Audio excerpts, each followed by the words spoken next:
জিলকদ মাসের 18 তারিখ, বেশি সময় নেই কুরবানির, আর অল্প কয়েকদিন আছে কুরবানির, আর 10-12 দিন পরেই আপনার ঈদুল আজহার চাঁদ উঠবে। তো কোরবানি সম্পর্কে আল্লাহ রাব্বুল আলামিন কোরআনুল কারীমের মধ্যে কি বলেছেন? সর্বপ্রথম সেই কুরবানি কে করেছিল, কার মাধ্যমে সেই কোরবানির ইতিহাসটা আজকে আমাদের মধ্যে এসেছে, এবং এই কোরবানির রীতিনীতিটা এটা কখন থেকে এসেছে, কখন থেকে শুরু হয়েছে, কোন জায়গা থেকে কোরবানিটা শুরু হয়েছে। তো আল্লাহ রাব্বুল আলামিন সূরা মায়েদার 26-27 নম্বর আয়াতের মধ্যে বিস্তারিত আলোচনা তুলে ধরেছে। এই আয়াতের মধ্যে আল্লাহ রাব্বুল আলামিন বলেন, ওয়াতলু আলাইহিম নাবা আবনাই আদম বিল হক। আল্লাহ আমাদের নবী মুহাম্মদুর রাসূলুল্লাহ সাল্লাল্লাহু আলাইহি ওয়াসাল্লাম, সবাই পড়েন সাল্লাল্লাহু আলাইহি ওয়াসাল্লাম কে আল্লাহ তাআলা বলতেছেন যে নবী, আপনি আদম আলাইহিস সালামের দুই পুত্র হাবিল এবং কাবিলের ঘটনা আপনি মানুষদেরকে পাঠ করে শোনান, তেলাওয়াত করে শোনান। এই কথাটা আল্লাহ কোরআনুল কারীমের মধ্যে নবীকে ঘোষণা করে বলতেছেন সূরা মায়েদা 27 নম্বর আয়াত, যে ওয়াতলু আলাইহিম নাবা আবনাই আদমা, আদমের দুই পুত্র হাবিল এবং কাবিল, তাদের ঘটনা আপনি লোকদেরকে পাঠ করে শোনান, বর্ণনা করে শোনান। এখন তো নবী নাই, এখন যারা সেই নবীর ওয়ারিস উত্তরাধিকারী তারাই তো আপনাদেরকে শোনাবে। তো যেহেতু আপনাদের মহল্লার জিম্মাদারি আমার কাছে, এই জন্য আমি আজকে আপনাদের সামনে সেই আয়াত তেলাওয়াত করছি। আল্লাহ বলেন, নবী আপনি আদমের দুই সন্তানের ঘটনা উল্লেখ করুন। কি ঘটনা? وَإِذْ قَرَّبَا قُرْبَانًا فَتُقُبِّلَ مِنْ أَحَدِهِمَا, দুই ভাই মিলে কুরবানি করেছে। আদমের দুই সন্তান হাবিল এবং কাবিল, দুই ভাই কুরবানি করেছিল। কুরবানি করার কারণে ওয়ালাম ইউতাকাব্বাল মিনাল আখার, একজনেরটা গ্রহণ করা হয়েছে আর একজনেরটা গ্রহণ করা হয় নাই। আদমের দুই ছেলে হাবিল এবং কাবিল, একজনের কুরবানি গ্রহণ করা হয়েছে আর একজনের কুরবানি গ্রহণ করা হয় নাই। তো যার কুরবানি গ্রহণ করা হয় নাই, কেন গ্রহণ করা হয় নাই এটাও আমাদের জানার দরকার আছে।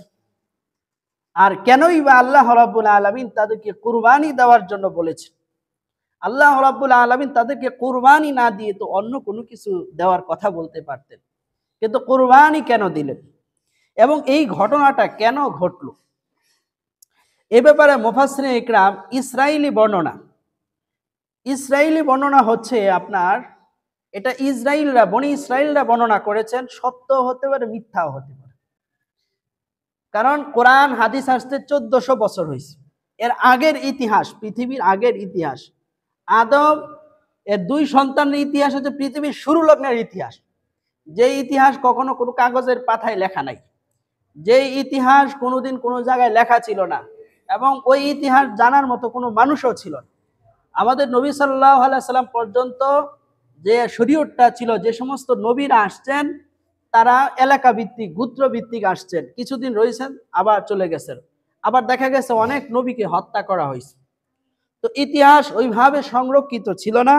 আমাদের নবী সাল্লাল্লাহু আলাইহি ওয়াসাল্লাম বলেন যে আদমের দুই পুত্র সন্তানকে আল্লাহ তাআলা কুরবানির নির্দেশ এই জন্য দিয়েছিলেন, আদম আলাইহিস সালাতু ওয়াস সালামের ঘরে ওনার স্ত্রী হাওয়া আলাইহিস সালাতু ওয়াস সালাম প্রতি বছর দুইটা যমজ সন্তান হইতো, একটা ছেলে এবং একটা মেয়ে।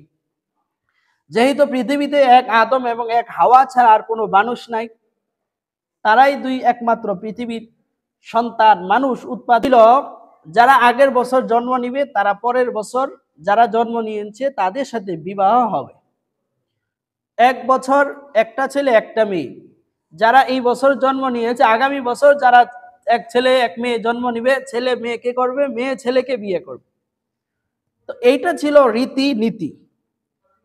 তো আদম আলাইহিস সালামের দুই পুত্রের মধ্যে যিনি কাবিল ছিল, সে কাবিলের ভাগ্যে আপনার যে মেয়েটা পড়েছিল সেই মেয়েটা ছিল কালো মেয়ে পড়েছিল। তার মনটা খুব খারাপ ছিল যে আমার ভাগ্যে কালো মেয়ে পড়ছে, সে এটা মেনে নিতে পারতেছে না, সে খুব আফসোস করতেছে এবং সে হাবিলকে হত্যা করার জন্য সে বিভিন্ন ধরনের পায়তারা, বিভিন্ন ধরনের চক্রান্ত সে খুঁজতেছে।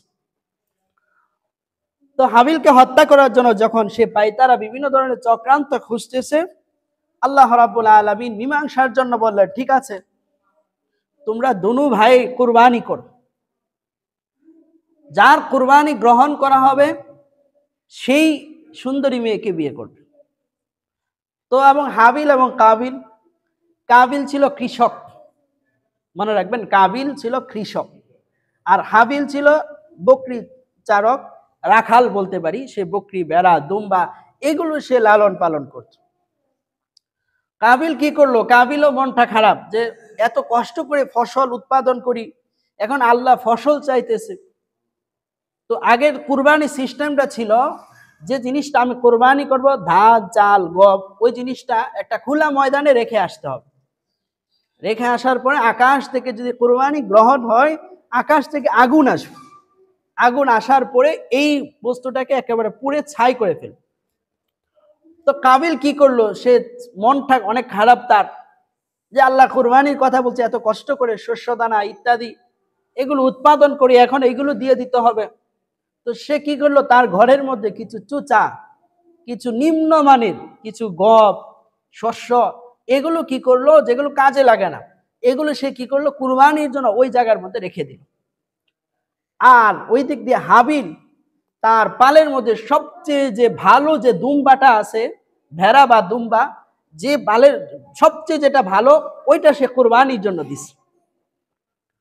দেখা গেছে আল্লাহ রাব্বুল আলামিন ওই হাবিলের ভেড়াটাকেই কবুল করছেন, আর কাবিলের যে নিম্নমানের শস্য দ্রব্যাদি এগুলো জায়গাতেই পড়ে আছে। আল্লাহ রাব্বুল আলামিন কুরআনুল কারীমের মধ্যে এই কথাটাই বলছেন, ইজ কাররাবা কুরবানান, হে দুনিয়ার মানুষ স্মরণ করো ওই সময়ের কথা যখন সেই দুই ভাই কুরবানি দিয়েছিল, ফাতুকুবিলা মিন আহাদিহিমা, একজনেরটা গ্রহণ করা হয়েছে, ওয়ালাম ইউতাকাব্বাল মিনাল আখারি, আরেকজনেরটা গ্রহণ করা হয় নাই। এখন আপনারাই বলেন, কেন গ্রহণ করা হয়েছে আর কেন হয় নাই? কেন গ্রহণ করা হয়েছে, কেন হয় নাই?